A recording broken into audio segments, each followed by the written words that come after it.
I've been having conversations, Nat, about quiet quitting.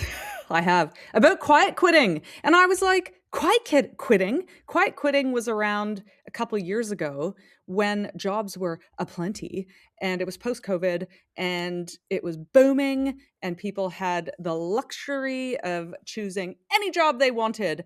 And so while they were looking for jobs, they quietly quit their current jobs, and lo and behold, it is back. And it's a bit of a paradox to me personally because I'm like, the economy's brutal. Why the heck is quiet quitting back? But before we get into it, shall I read what it is? Yes, but before we get into it, have you noticed that every trend is coming back faster and faster?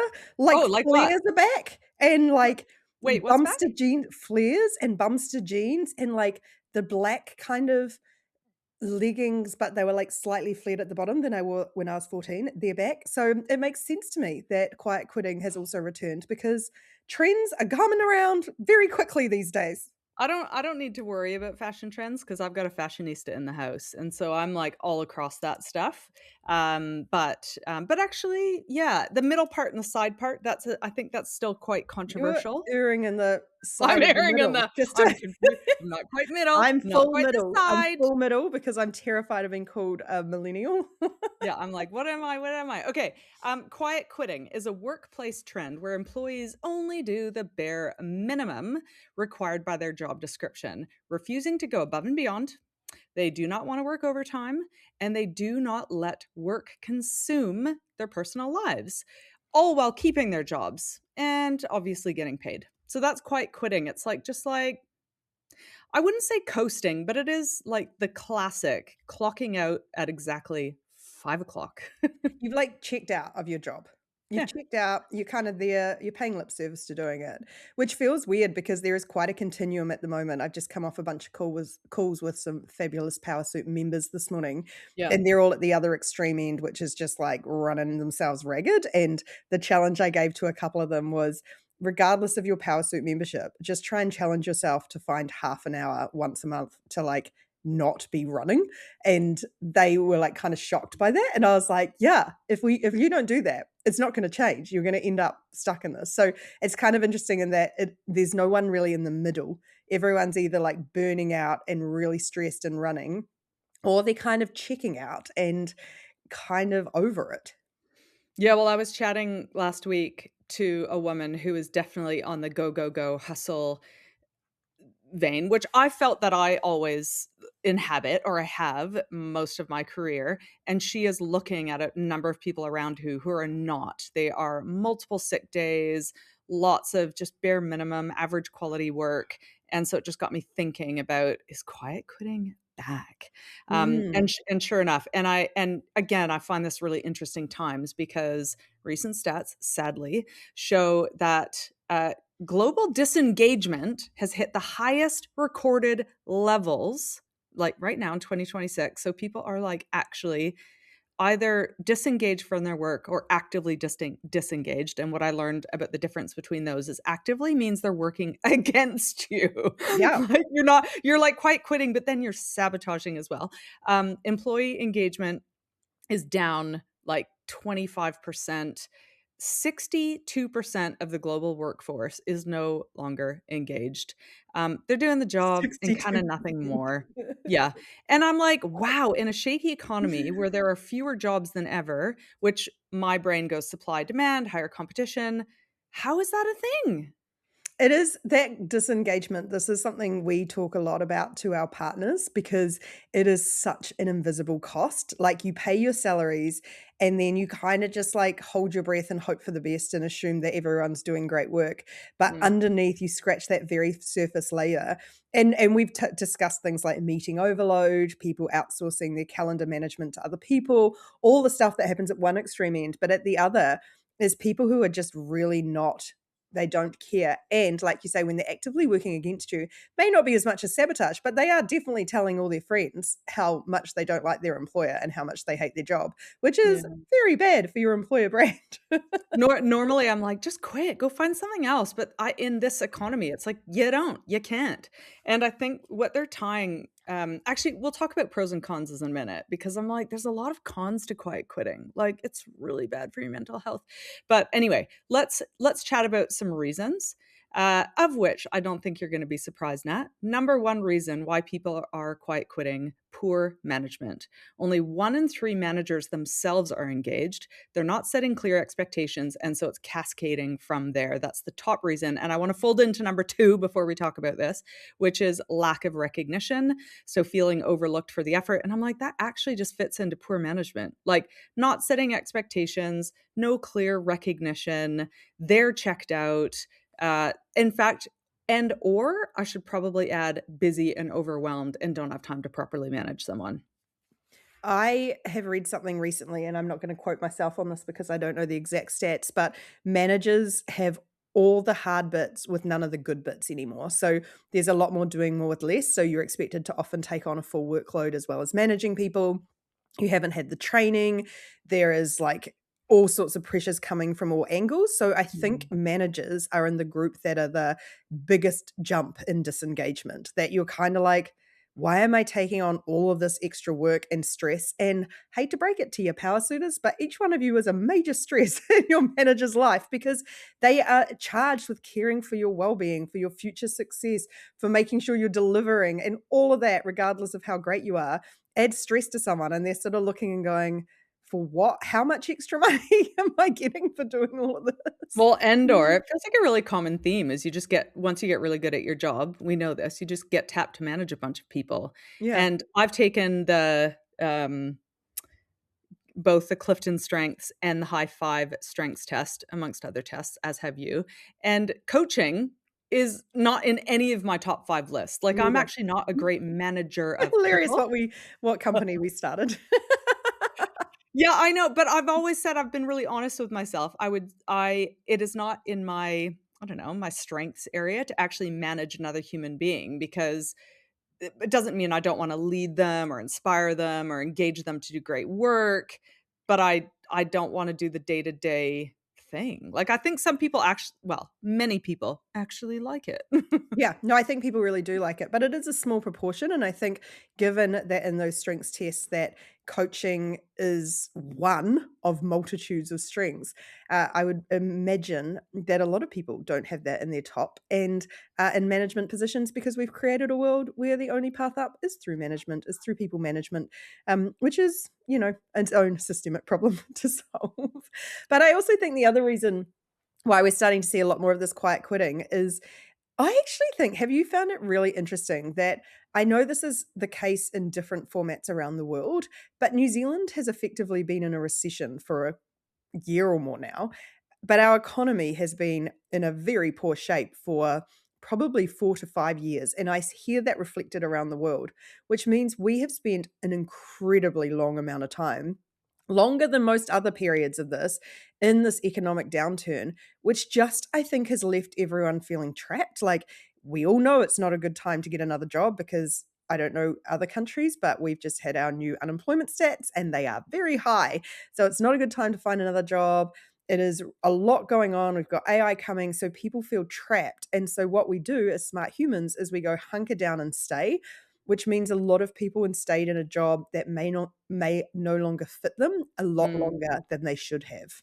I think it's that natural churn, and we've spoken about it in another episode. Oh, I can't remember which one. It was along the similar vein, though. People were just noticing team members being flat, and there isn't that natural churn as a result of the economy. So yeah, that's such an interesting thing. But again, it's a paradox to me because if you do lose your job, you're kind of screwed, and I guess there's that. Yeah, I just find it really interesting, like, Yeah, it putting is. yourself at risk of being out Not of a having a job. job. I mean, like, I Yeah. suppose actual quitting, we probably wouldn't recommend without a backup plan. Although I have heard of a bunch of power suitors who have just upped and left their job with no actual plans to go to, and I can sense that there is a growing number of people in that position who are just Mm, like, "I've got a bit of a financial safety net. I can't do this anymore." This is a huge problem for employers, by the way, and it's mm. something that I find really we find it all the time, the disconnect between people we're talking to who are like, "We've got it all under control," and then we talk to a bunch of the people and we're like, "You are wasting so much money," and have a team who is feeling really unsupported and is wasting an awful lot of time Mm. because they're not having these structures in place. And it's not their fault. It's just that it's invisible, this gap. Um, I find this whole situation really fascinating. And I think it's going to be a real blip in over the next few years. We're going to look back and see this real blip. Give me a pro of quiet quitting. The only thing I can think of is what we were talking about at the start, at the extreme other end, is these crazy, insane schedules and people not giving themselves a moment to breathe, letting go, outsourcing control of their calendar to whoever books a session, not having a minute or putting in place blocks to prioritize their work, reprioritize their work, a triage each morning or throughout the day of like, do I need to do this? The constant interruptions, whatever it might be. So I think maybe not as extreme as quiet quitting, but I like the idea of us all taking a collective deep breath and going, COVID left us with a massive hangover. Mm, And mm. actually, it is time to come down the other side of that roller coaster and put in some boundaries about how we work, and put in some rules for focusing on working smarter, not just running ourselves ragged. In addition to the manager thing of why people quiet quit, another big reason is burnout, and so I think there are a couple camps of people, on that, that absolutely is that self-protection, like, this is not in a great it to burn out is not a great thing, No, therefore, that self-protection is important, but what was interesting, and I alluded to it earlier, was the case against it. It is they score lower on emotional stability, those that actively choose to quiet quit, like, they are not, going well, like, they're no, at a it can't stage be where they fun. are yeah, like, you're going trudging in into a place, resentment builds, probably anxiety, and there are worse mental health outcomes as a result, not better. So it's this, like you said, there's this collective breath or sigh you're inviting people to do, but actively quiet quitting. And I hope I described it okay up top, is actually just going, I'm going to check out until I find another job, which could be 12, 18 months away, results in like kind of terrible mental health outcomes, really. You feel like crap about yourself, about the role, like you go into a negative spiral. We've seen it, you know? Do you think that quiet quitting is something that people intentionally do? Because I think that's kind of interesting that if you are actively thinking, I'm going to leave and putting in place a plan and starting to take steps, my understanding is that's not quiet quitting. Quiet quitting is more, I've sort of given up and I've checked out, but I may not have intentionally done it, which, and I say this because we both love Eileen Gu and we create our own realities. And if you have found yourself stuck in this sort of checked out, but not necessarily consciously checked out. You talk negatively about your work. You have, what is it, the Sunday horrors. You Mm. turn up, like you create that downward spiral through all of those actions and not addressing the mindset and the language you use and the attitude you bring into work. All of that stuff creates a very negative spiral. But the Uh, moment you decide to take control of it and do something proactive, I think you can start to spiral back up. I think it might start unintentionally out of Yeah. frustration, but I do think it's an intentional action. I do think you go, well, if they don't care about me, and if I feel this way, or I'm upset or frustrated, that's it. I am out at 5. I do think it becomes an intentional thing. Yeah. Do you think, and it's only just because I'm curious about the difference between maybe just a really good sustainable work schedule and one that is quiet quitting, because some of the things you've described, like taking sick days, leaving at 5, you could equally argue are just really sustainable work practices. Like neither of us are big believers in the longer you spend at work, the more hardworking you are. Like Mm. it's actually about the outcomes you create, the value you add. So I'm curious to know, what is it tied to a sense of, my assumption is it's tied to a real sense of disillusion and maybe like what you say, well, I'm sort of over it. Um, if they don't care or if nothing's going to get better, I'm sort of it's sort of done in a throwing my toys way rather than in a, I am really purposely looking at how I can create boundaries around my work to be able to do it in a way that works for me. I'm glad you asked that, Nat. You're welcome. It's a great segue because I want to share with you a little bit about Gen Z. And this is often when we chat to people and they are like, they were a pretty tough generation to manage. They do not work as hard as we do. Like, this is what we're hearing, just secondhand information.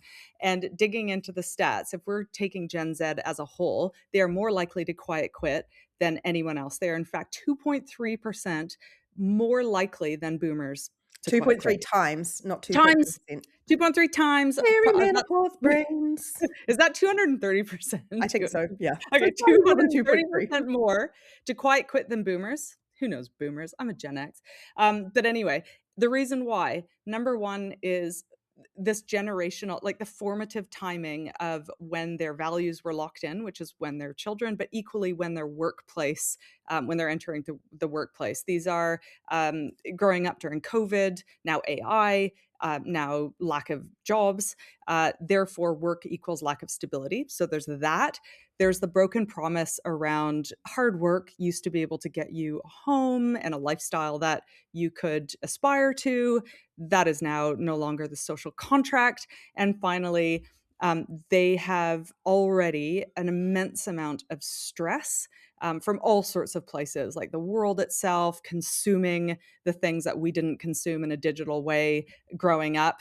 And therefore, they have a lower tolerance to absorb dysfunction. I think we were taught, and I'm saying the broad we of maybe my generation, of like, you just work hard and you get on with it. Like, that's just what you do. And your work ethic is tied totally to your personal brand. Whereas they're like, we're just not putting up with it. It's not worth it anymore. We already have anxiety. Why are we adding to it? No, thank you, but no, thank you. Thanks, but no thanks. I always find the generational thing really interesting because the other thing I've heard is we always like flip flop. So we are the least like the generation after us because they're looking at us going, idiots. We want to do things completely different, exactly the same way as we often date someone very differently from our last partner because we're like anything but them. But in the New Zealand stats, I'm not sure if you saw of unemployment.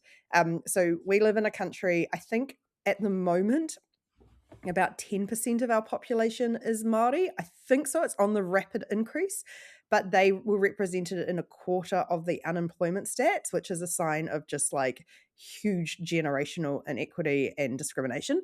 But the scariest part was a third of young people between 18 and 25, I think it was, were underemployed, a third in New Zealand. And I Yeah. suspect that. So, I mean, if you are I think when you talk about us kind of going, suck it up and work harder, that was because we had been promised a world where that would pay off, that the harder you work, the more value you add, the more benefit you get.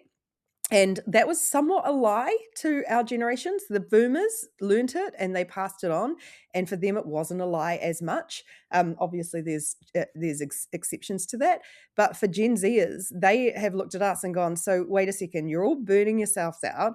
You value yourself and your identity by how long you can work." And many of you can't afford a house and the world's still blowing up. Like, that's kind of a dumb call. And I believe them. Like, I'm looking at that going, yeah, that's not really logical. And I also would look at boomers and say the reason that they're not changing is that there is a whole group of people now entering the last decade of their working lives in this exact same world, just going, I'm going to have to cling on because my next job is not certain. And that might mean early retirement, which has its own set of complications. Can I just say a special shout out to Gen Z because it feels like a generation that I'm getting to know more and more through my children and their friends and having dinners with them and driving them places, and they're all turning into really incredible adults now. And firstly, they are underemployed. Like, it was really tricky for them and my son to find work, Yeah. just like normal work that we would go out, pass out CVs, and have 40 hours of work like that. You're lucky. Their contracts now say we will employ you for a minimum of 4 hours a week. 4 hours. Like, how? Anyway, Yeah. that second shout out to Gen Z is one of my son's friends in his soccer club found us and sent it to everyone. And so, just to say we have some new followers, I found our podcast. found our Insta, shared a reel, and we have a bunch of new followers from these lads. So just to Mhm. say, we are inspiring the next generation. Nat, just Of shout out football to them. boys. Yeah. Yeah. Football lads, I love it. Yeah, I think it is interesting, the generations, how we're all experiencing this, and I Yeah. do think it is probably our generations who are overrepresented in burnout stats, and I think it's something that we really need to examine. We should link to last week's newsletter, talking about the difference between hard work and burnout and Mm, just this prolonged and even like I've just come back from a fabulous weekend away, and one of the criteria for burnout is a holiday is no cure because you have spent a prolonged period in unmanaged stress. And I think that's a really important thing to notice that hard work doesn't lead to burnout alone. It is a lack of managing your stress. And mm, that is a skill we need to learn in some of our generations who've been raised in this idea of the harder you work, the more value you add, is it is mm. actually our job now to individually learn the skill of stress management because burnout won't fix itself. And if you get to the point that a 2-week holiday, you just come back feeling worse, that's a real problem. And it probably is, I would imagine part of that group is represented in this quiet quitting because you are at your absolute wit's end and there are ways out of it and it is worth looking into those ways because it's not a nice way to live, is it? It's not how we wanna spend our fabulous 30s, 40s, 50s. I was just trying to think of how I manage my stress. I don't really get stressed. And do you know why I think I don't get stressed is because I overindulged as a 20-year-old. Like, try starting a business when you're 23 and you have people to pay and, like, you've never really worked in a job and you've got, like, a team of 4 people who are relying on you, paying payroll every week. And I think going through that made me go, "Well, most things aren't gonna be as stressful as that." And so I have a really high threshold now, I think. So I don't I find think you're anything. also wired to experience less stress in a lot of areas of other Well, I must people as be because well. who else would do something so stupid as to start a business at 23? Like, Yeah, wait, because she was probably even younger than that. I think me and my family are wired to experience stress more acutely, just even stupid stuff that you're like, "What?" And that's just we're predisposed to it. Who No, knows? it's definitely a thing, Yeah, different yeah, yeah. wiring, So that's we are true. predisposed to stress, but I, thankfully don't feel stressed at the moment. But I was just musing out loud, like, where are the places that make me feel good? And it's definitely outdoors, and it's definitely as much as I hate it working out, it's getting those endorphins up. So I think that's, Yeah, working out that does yeah, help. yeah, The yeah. other thing, there's a lot of cognitive behavioral therapy stuff, and I've looked at other people's homework and really like the worst case scenario thinking part. And it's effectively a lot of our brains go straight to catastrophizing. So something happens and they leap to it's sort of like solutioning. They leap to the worst possible outcome. Mm, And there's some really nice workflows we can go through to go, okay, that's one outcome. What are all the other outcomes? How likely are these other outcomes, and rewire your brain to not leap straight, or if it does leap straight to catastrophizing, how do you work your way back out of it? And I think depending on brain wiring, there's lots of stuff you can do there, but I think by the time you've quite quit, you've sort of just gone, you've almost moved beyond stress, right, into like, mm. I don't care, or I'm actively trying not to care. Yeah. I'd like to just shout out Powrsuit.com. If you think you fall into one of these camps, you are currently thinking about quiet quitting or you are in quiet quitter mode, is there a real need that should be met kind of underneath it all? What is it? Is it a boundary? Is it um, energy management? What is it? Join Powrsuit. We want to help you with that. But also for managers, like just the number one reason why your people are quiet quitting is they feel overlooked, underappreciated.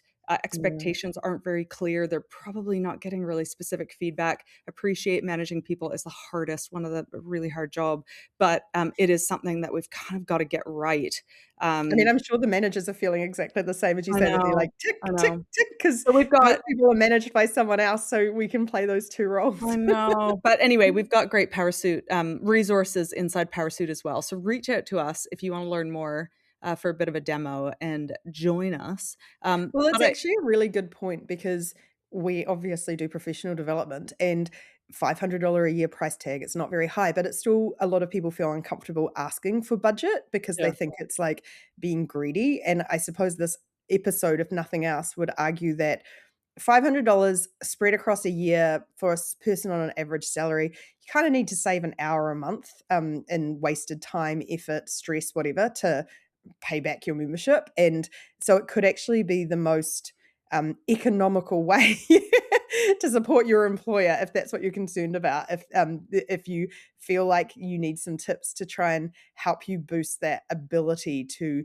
all that stuff we talked about, plan your week, prioritize, find that time to breathe so that you're working intentionally. It'll probably be the most affordable investment they can make in you because they're paying you a salary anyway. And it's probably this feeling of quiet quitting is probably costing them a lot more than $500. I have two random tidbits to share before we knock off. The first, Get a there's girl. there's a total eclipse of the sun on August 28th, of which from New Zealand we will not be able to see it. However, The if sun you or were the in, eclipse? it's a lunar eclipse. So Does that mean we can't see the eclipse or that we can't see the we will sun? not see it because we're at the wrong angle. So we will still get the However, sun. we'll still see it. However, if I you would don't like know to what we're travel, seeing. Are we seeing the sun? we don't get to see anything. But Oh, what I'm inviting people to do, if you are setting a boundary and need a holiday, get yourself to Iceland, Greenland, or Sweden, of which many are doing, like this, like eclipse tourism. It's a thing. Saw an interesting stat this morning. People are going to flock Iceland for a marvelous lunar eclipse on August 28th. So there's a tidbit if you want to go to Iceland. I mean, I love that all these quiet quitters are gonna have the budget to get themselves to Iceland. Hey, there's never been a better time. And secondly, did you know that people who spend over $30,000 on their wedding are 3 times more likely to get divorced than people who spend under 10,000? So Nat, how much will you spend on your wedding?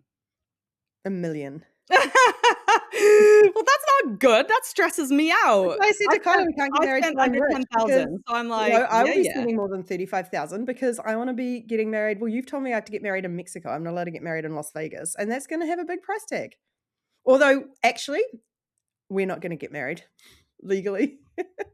You're going to illegally get married? Well, because I told you I was listening to the 2015 version of one of my favorite podcasts, which is Mamma Mia Out Loud. I think Powrsuiters would really like it. It's a nice podcast. They're smart women. Yeah. And in 2015, they were talking about in Australia, gay marriage was still not legal. And I just had this sudden like, oh yeah, we've sort of adapted to this idea here. But going back to that time where people were still like 10 years ago, where people were still debating whether or not people like me were allowed to get married, it just triggered my rebellious streak. And I was Okay, like, boy, fine, this came up. fine. Not interested. Not Fine, interested. but have a party in Mexico and fly all of us there. That's why it's going to cost me a lot of money because I'm And going to fly hopefully everyone you will there. be the exception to the divorce rates. Well, yeah, because we're not getting married. True. Okay, done. This is how we're getting around it. A very It's the expensive marriage. loophole. Okay, everyone, check out powrsuit.com and we will, if you want us to cover a topic, let us know. hello@powrsuit.com. Check us out. Chat with us and we will catch you next time. Bye. Bye.